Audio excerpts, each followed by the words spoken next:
Okay. Okay. We're good. That's me. Yeah. Okay. So what I've been working on this week and what we kind of have been talking about in the group a little bit, is the power of habit. But, with this book that I've been working off of, it's, I mean, it's literally called The Power of Habit, which is probably why that phrase was on my mind.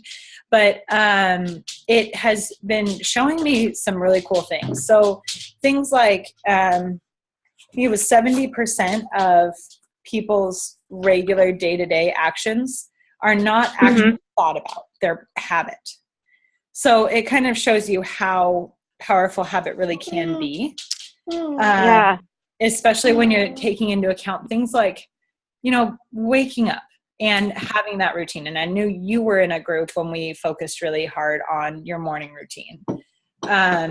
Waking up and focusing on your routine, or brushing your teeth, getting your water in for the day.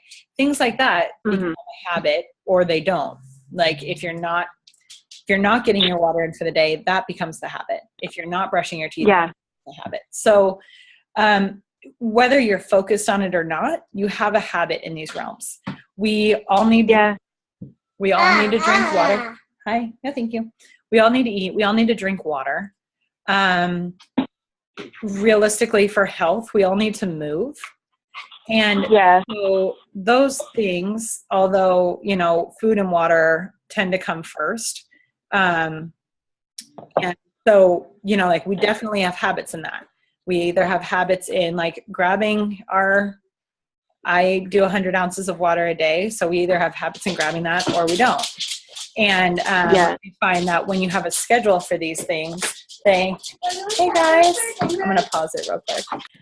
Okay, let's try this again. So, we're talking about that power of habit and the fact that everything, most of our actions are a habit. So by taking into account the habits that you feel like you have, whether they're positive or negative, like literally writing out a list of habits and just a brain dump. Like for me, I know that things that I would like to be a habit are my water intake. It happens pretty much on a schedule, first thing in the morning, before or right after my workout. And then, throughout the day, I have my third one because I have 3 of these jars a day. And so, on some days I'll have 4, but 3 is my goal. So that's my schedule. And so that's something that I want to become a habit. And something else is my early morning routine, which I've completely gotten out of the habit of. But when I was in the habit of it, it was easy. I knew that I had to be in bed by about 10:30, 10:45. Recently I've been going to bed at, midnight. And that doesn't work if I want to wake up at 5:30. It just doesn't work that way. And so my body needs more sleep, and I can do it maybe for a couple days, but after that I burn out and then I don't want to do it anymore. And it takes longer than that to create the habit. So basically, like I'm writing down this list of habits, ones that I have, ones that may not be so good for me, and that I want to develop. And basically what this book is saying is that no habit ever goes away, which is kind of infuriating, but it also makes sense because it's locked in your brain. Once you have that power in place, no habit ever really goes away. It just is changed out with a different habit.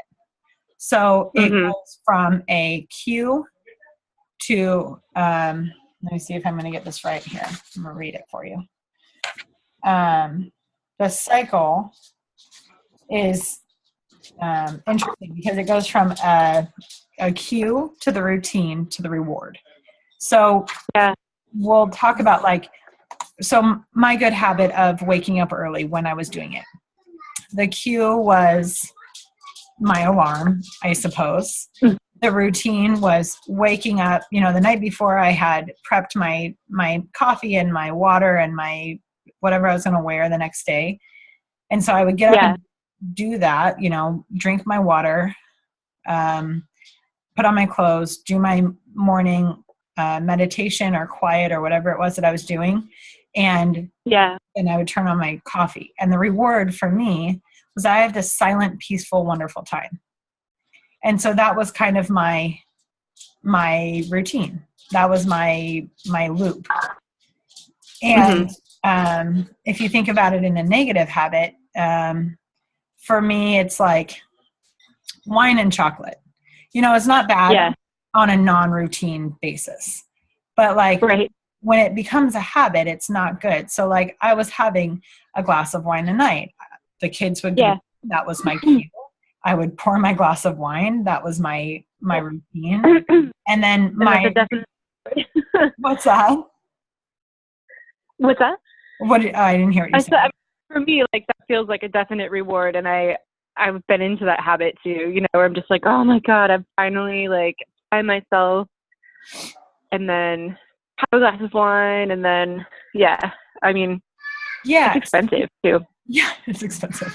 And then my reward would be like this nice calm feeling, which that's great if it doesn't affect you. But like for me, the next morning, I felt sluggish and I feel kind of off. And then my morning doesn't go the way I wanted it to. And then I get out of my morning routine.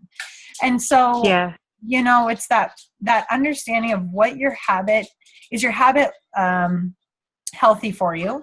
Not that a glass of wine is unhealthy for you, but it's like, if it affects me in this way, it's not healthy for me. So like every once in a while, fine, but when I'm having it nightly, it doesn't work for me. And every person, every body is different. So for me, I have to figure out what is it that I can do to replace that glass of wine, right? So for me, the feeling that I want is this calm stress relief when the kids go to bed. That's the feeling that I'm looking for. So now I have to find something to replace that in my routine. The cue is the same. The cue is still the kids are in bed. I want something calm and stress relieving, and maybe kind of a and then my routine needs to change so that I can have a better reward.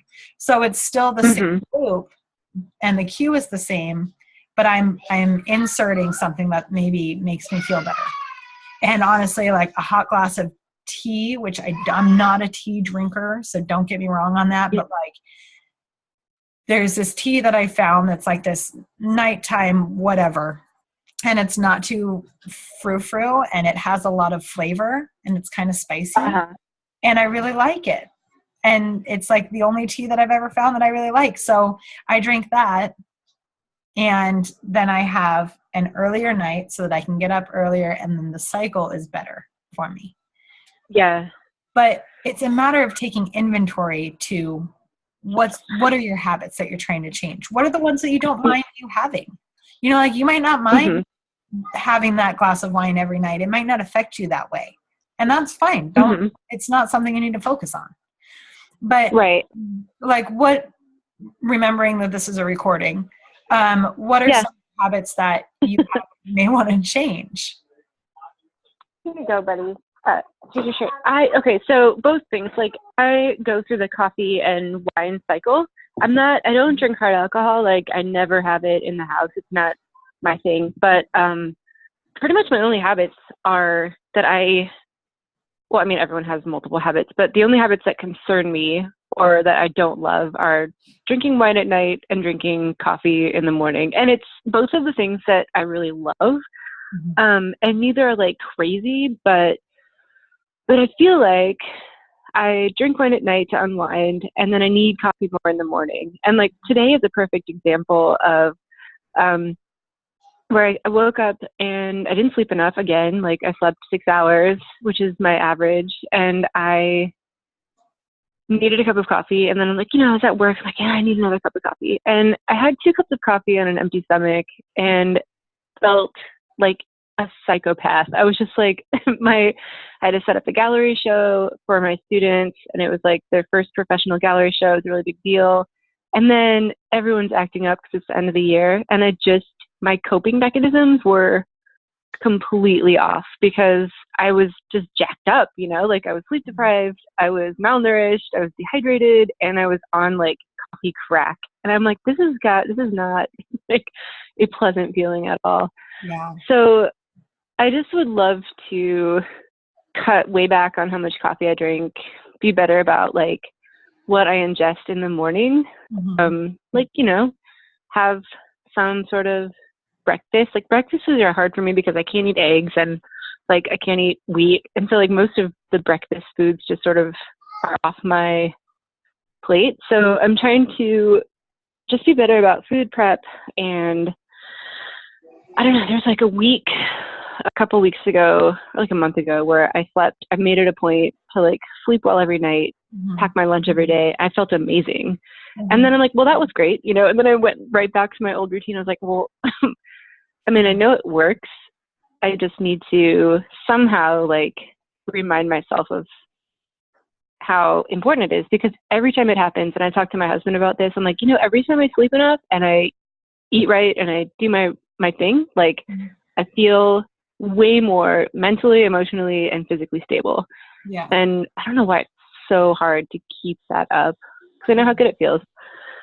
Well, and I feel like the weekend really kills a lot of people, because like in a typical family or a typical, you know, day-to-day in our society is like work during the week, off during the weekend, work during the week, off during the weekend. And so like that hurts a lot of people. It hurts me sometimes when, you know, even though I'm home with the kids and it's still my routine, it makes it a little different because like Josh isn't leaving the house and my routine's a little bit thrown off because he's here.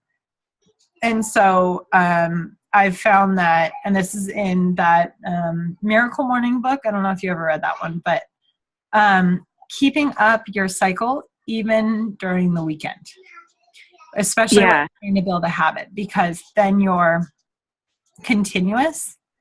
And, you know, the same is true for travel. The same is true for summer vacation. Those things really hurt people when they're talking about, you know, building their habits, because life happens. Life is always going to happen. Something's always going to pop up. And if you don't have your habits in place to make you feel the best, then it's going to really screw with everything else. So like, I've been doing a lot of research on travel and staying healthy and just doing my own tips and stuff like that, because I'm going to be having that free group for travel and for summer vacation. But one of the main things that I found is that if you are able to keep up, even keep up your habits during travel or during vacation, or same applies for the weekend, it's much easier to continue them when things do normalize. So, you know, you talk about you're done with school. Let's talk about like summer vacation. It's going to be kind of crazy, right? Everything, you know, you're not going to work, your routine's going to be off.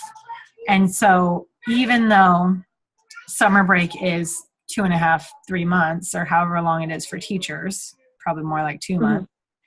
We have 8 weeks this year. I counted. So even though you're going to get in a routine then, you're going to be thrown off the routine when it comes back. So looking at that kind of like a long-term thing, you have to create this routine that you can do over your weekend, you can do over your summer break, and then you can do when you flow back into school year, so you're not jarred at that time. Because, you know, the same is true for flowing into a travel, whatever trip you're doing, and then coming back home. You don't have to be jarred. It doesn't have to be that way. So, you know, things like getting enough sleep. Sometimes it's hard on the weekends because you want to stay up late and you don't have to go to work and you don't have to do all this stuff. But your routine is not getting up early. It's getting enough sleep. So whatever you need to do to get enough sleep during the weekend, so that you are refreshed for that Monday, or you are refreshed for when summer break ends, then do that. And replacing things like coffee with lemon water. I mean, honestly, that's literally what I did today. You can't even see me because you're not on, but literally like what I'm drinking right now is lemon water, because I don't have caffeinated coffee in my house. Although if I had it today, I probably would have had a lot of it. I probably would have felt the same way that you felt, knowing that it doesn't work for me, knowing that it actually makes me more tired. And it's funny that our minds work that way, but I'm for me, I'm glad I don't keep it in the house because I have a hard time with things like chocolate being in the house, things like caffeinated being in the house, because if I am tired, that's what I go to. But, you know, I'm working towards this habit of having lemon water instead. Or quite honestly, like when I need the boost, I don't know if you can even have it, but Energize is another option because it is plant-based. It's not like having 12 cups of coffee. It's not going to jack you up with all of these jitters. But it's something, it gets your blood moving so that the oxygen flows better is the basis of it. Nice. But it's another option, right? And it's another option that I use. So that instead of like the cup of coffee that makes us both feel like junk, that's something that you replace with that like cue routine reward that replaces your routine portion. And then, does that make sense? Like the cue routine? Yeah, no, it makes total sense. Okay. So basically where they came up with that, this is going to be a little more technical than maybe you want to hear, but the study that they found with this, and they found it first in mice and then in humans, because that's just kind of what they do, is they connected these little transmitters onto the mice's brain, and they put a piece of chocolate at the end of this maze. Or, you know, you go down the hall and you take a left and there's the chocolate. And so when they first put the mice in there, the mice were kind of scurrying everywhere, sniffing everything, trying to, you know, climb up the walls. And what they thought was just like this weird random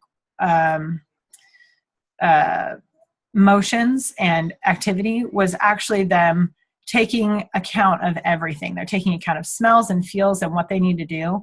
And then when this little door opened, they would go in and sniff their way to the chocolate. They did this for like 2 weeks and the chocolate was always in the same spot. So as they started going more consistently, their activity in their brain stopped being so crazy. Their, you know, like their smells and their sounds and all of the sensory that they were getting in the beginning, it started to be more centralized into like this middle cortex of your brain. And so it stayed there. And then after a couple weeks, they moved the chocolate to another side, and then they started getting chaotic again.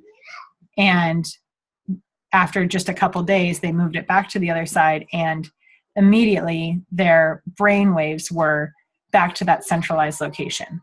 So I don't know if any of that makes sense, but like their point was, their point was that habit that they had formed in those 2 weeks to find the first chocolate, you know, on the left side, was kept in their brain. It was still there, even though they had gone out of the routine and then back into it. So it's just something to show us that these routines stay, but change, or these, you know, this loop stays, but you can change the routine, you can change the reward, and you can change the cue, you can change these different pieces of it to make it fit what you really need it to be.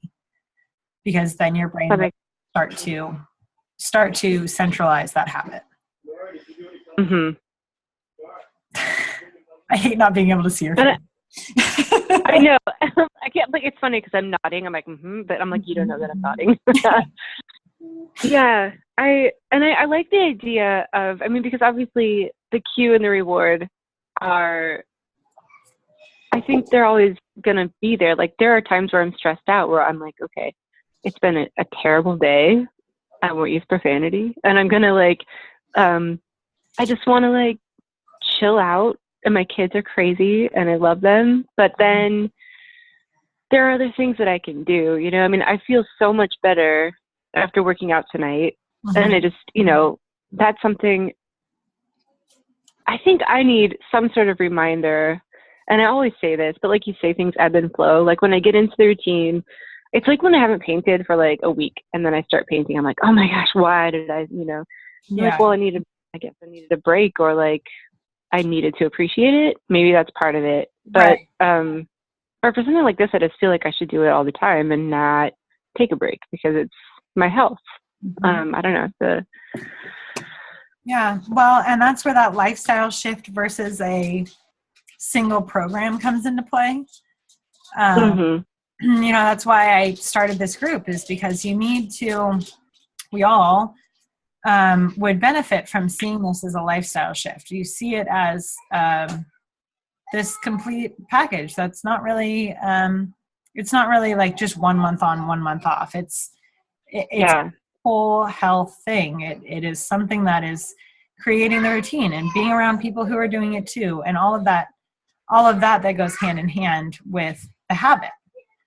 For me, I've found after doing this for almost 2 years consistently, a little less than that, just over 1.5 years, the workouts just come naturally. Working out is no longer this like struggle within my head of, more consistently. Every once in a while I'll have that day, but on the day-to-day basis, it's easier to get that workout in. It's easier because I'm just like, like it's built into my day. This is part of my day. I'm going to work out. Yeah. So when there comes a time when I haven't worked out for like 3 or 4 days, and there were a couple of those times in this past month, mostly due to like airplane travel or whatever, but I would definitely work out really hard the next day, and I would feel myself knowing that I had to work out. Not because somebody is going to tell me to, but because my body needs it. I require movement to be healthy. I require movement to be mentally stable, quite honestly. Yeah. No, for real. I totally, It's crazy. With kids, with life, it's crazy how much those endorphins and that blood flow helps you. And it's just, it's a matter of the habit. But my point is that 2 years ago, had you asked me if I was going to be consistent for 1.5 years of working out and, just being active, I probably would have said no, because that's not something. Hey, Jamie. Did somebody join us? Yeah, Jamie jumped on, but I'm not sure she can hear us yet. Oh.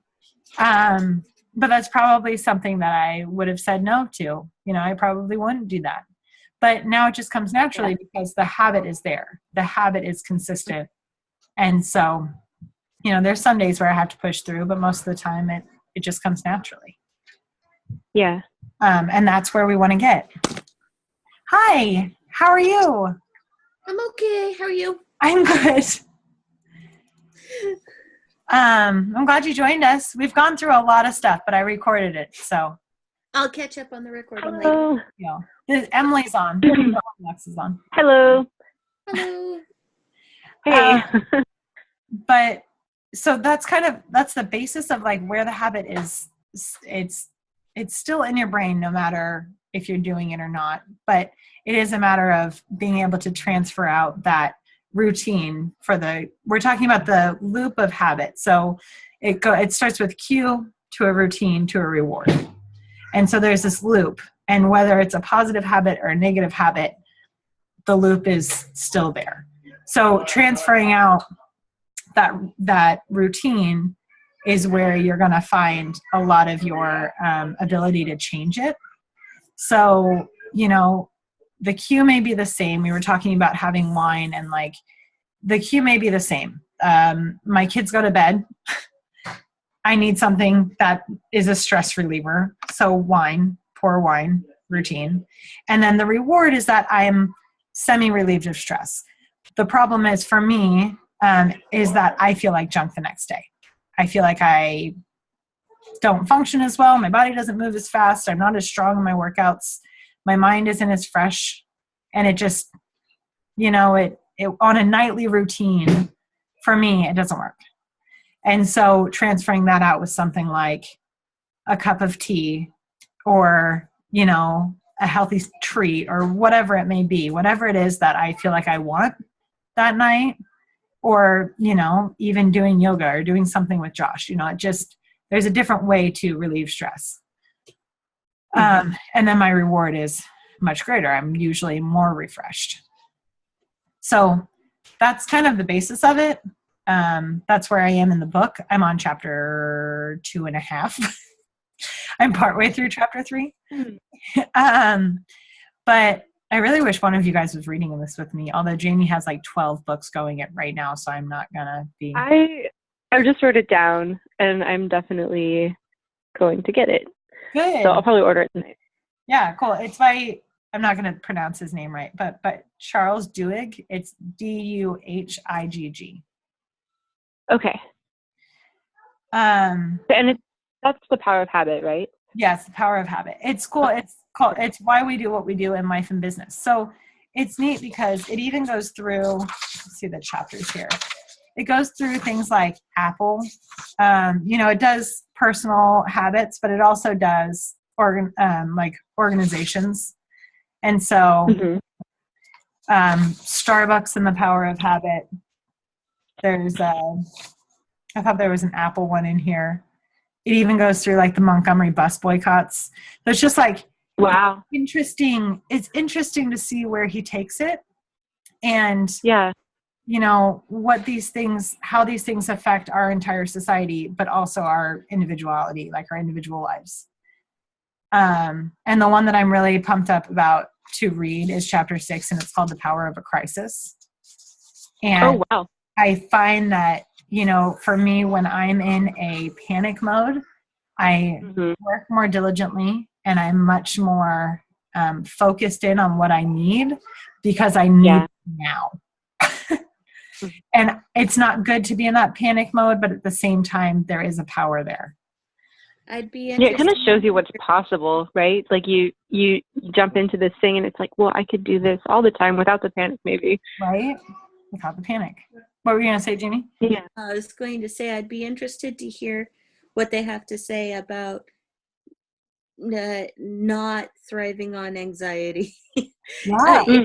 Well, yeah. I mean, seriously, it's an interesting space I'm in right now, where anxiety used to be one of those ways that I'd push myself to get all of the stuff done. And I really laid back, and now I'm not getting very much done. I totally get it. I call BS on that, by the way, because according to our meeting today, you do. Okay. So there. It's just to me, it feels like less. Yeah. Well, and you're probably not getting as much done. Buddy, I'm sorry. I'm not sure we can fix that, but I will try when I'm done with this call. Okay, I'm almost done. Broken train. But you may not be getting all the things done all at once, and I feel like that's where anxiety comes in to play, where you're like, boom, boom, boom, boom, boom, all is done. Instead, right now, what you're doing is like slow and steady. I'm doing it at a certain pace, and so you don't feel like you're doing as much because it doesn't all get done right away. But it would be interesting to know. Also, not collapsing at the end too, though. Exactly, because then you get completely burnt out. Yeah I completely relate to that. Like, that's my method. Really high crash. Well, that like start, stop, and it's exhausting. This roller coaster is so tiring. It just I'm working 2 books right now. So my other book was talking today about all of the energy, all of, using your momentum for keeping that slow and steady pace. When you're doing that start stop, all of your momentum it's like centered into starting, because you have to push yourself back up that hill, but then you coast, but then your momentum is set on starting. And so then you push yourself back up the hill again. And so don't fall down the stairs. I thought this was the necklace for my butterfly. Gotcha. It might be. So anyways, that's a whole nother topic in itself, but hi, Lindsay. It's a whole nother topic in itself, but it is absolutely something that's interesting to think about, because that anxiety and that roller coaster effect is something that really hurts the lifestyle change, right? You think about the lifestyle change that we were talking about before, and you were so frustrated about where you are now versus where you were before. Yeah. And, you know, that's where that roller coaster thing comes into effect, because you do have to start again. And you do, you know, you do have to create that momentum that you had before, because you had some solid momentum. Yeah, no, it was good. But that's also, you know, all these things are married together when you have that routine that you were talking about with the sleep and the water, rather than lack of sleep and the coffee. You know, you're able to keep that momentum a little bit better. Yeah, it's so true. Yeah. So, you know, it's all married together. It all works together, and sometimes that's infuriating, and sometimes it's like, okay, this makes sense. I just need to do it. And you know, the point is just effing do it.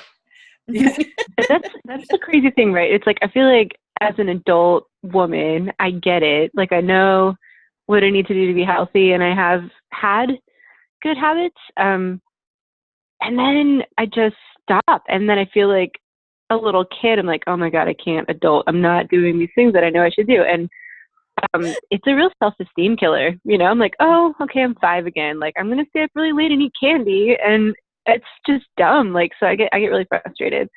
So now I realize, like, if I genuinely want to feel solid and feel good about myself, I have to push myself to do the things that sometimes I don't want to do, or just go past that initial urge and think about long-term effects and all of that. Yeah. Well, and one other thing, this will be my last thing because it is already 7:45. But one other thing that one of the coaches on my team was talking about was choosing your hard. So everyone's hard is different.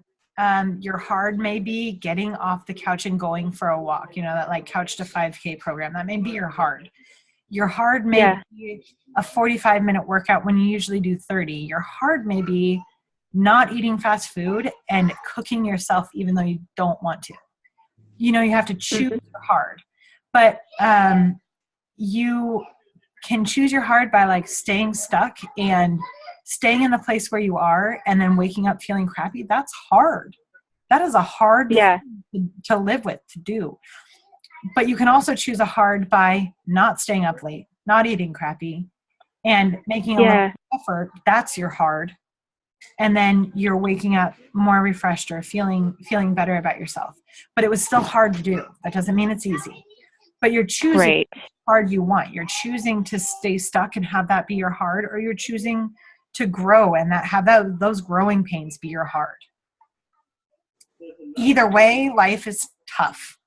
You know, like there's things that you don't want to do. There's things that you don't want to feel. There's these things that you just don't want to deal with. And you got to figure out which hard you're going to choose.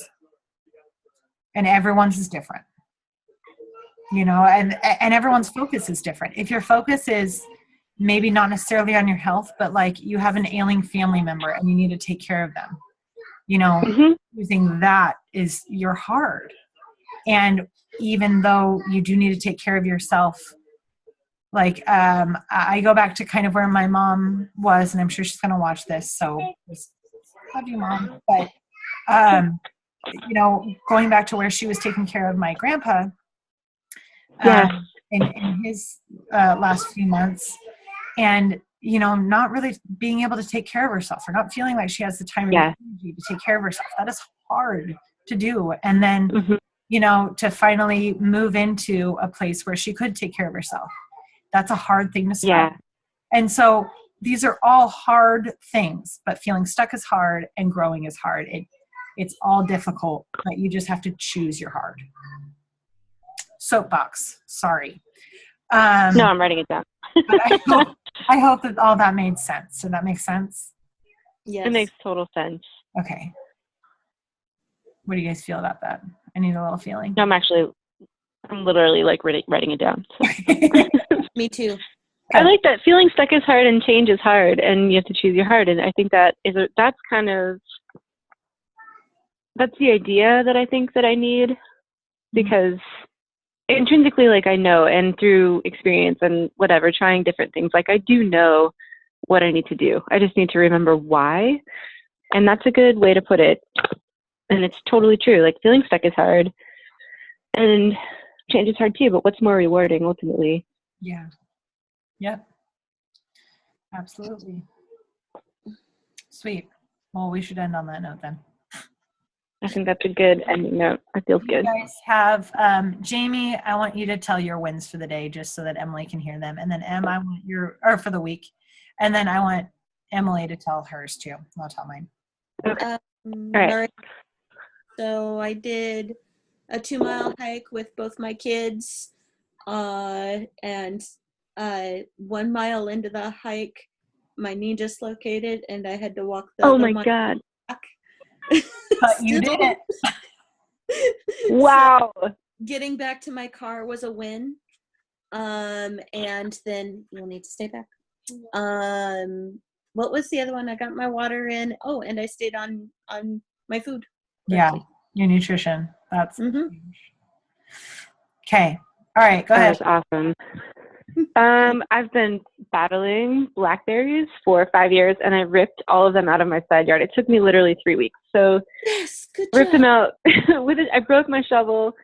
I did like multiple just super sweaty sessions of getting them out, and that felt really satisfying. And I started working out again aside from that, which I just had slacked off really hard. So that feels good. That's awesome. Nicely done. And Thank you. I'm going to say my wins for the week were staying on track, even though I was traveling for the last 2 weeks. I was only home for like 3 or 4 days, but I stayed on track with my workouts and with my nutrition. And I don't feel like crap right now, which is like just magical feeling after all that travel. Very That's good. awesome. Yeah. And I even got up early a few days. That was pretty solid too. Nice. Didn't get a lot of sleep, Excellent. but I got up early. Oh man. Okay. Bear with me for really quickly. Actually, I'm going to stop this. Yeah. So thank you guys for joining, but I'm going to stop the recording real quick.